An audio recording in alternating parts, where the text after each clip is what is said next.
Welcome to National Heritage Week 2022 at Kylemore Abbey. Today we're here at the visitor experience in Kylemore, and I'm going to talk to you a little bit about Florence Henry. Now, Florence Henry was one of the youngest members of the Henry family, and Mitchell and Margaret Henry had 9 children, and Florence was the second youngest. So up here we see Florence Henry. This photograph was probably taken when Florence was a debutante back in the late 1800s, and she's looking very elegant in that photograph. But Florence wouldn't have really been very comfortable in that kind of a get-up, because really she was a very outdoorsy person. She was known as a great fisherwoman and a very practical woman. And in addition to that, she was the last of the Henrys to live in this area. So she lived nearby in her own house in Bunabocky until 1952.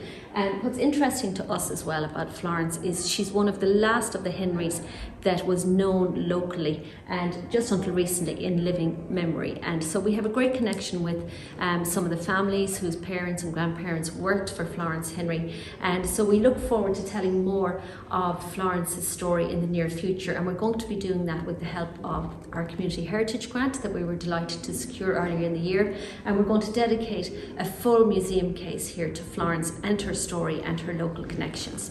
Now, also this is Florence, as we said, grown up, but over here, this lovely painting here is Florence as a child, and this is equally interesting. So as you can see, this is a reproduction as part of our exhibition here, and we were very kindly given the permission of Florence's descendants over in Edinburgh to reproduce this painting.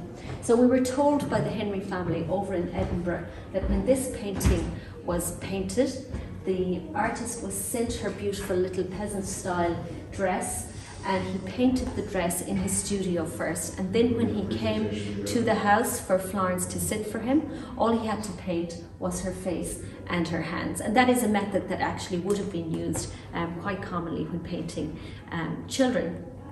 This case here, when people come to visit the house, is full of lots of interesting little artifacts connected with Florence as well, including a beautiful set of dishes that she gifted to one of her workers, Josephine Aspel. And it's the story of Josephine and Josephine's family, who worked for generations with Florence, that we will be telling in our new museum case here.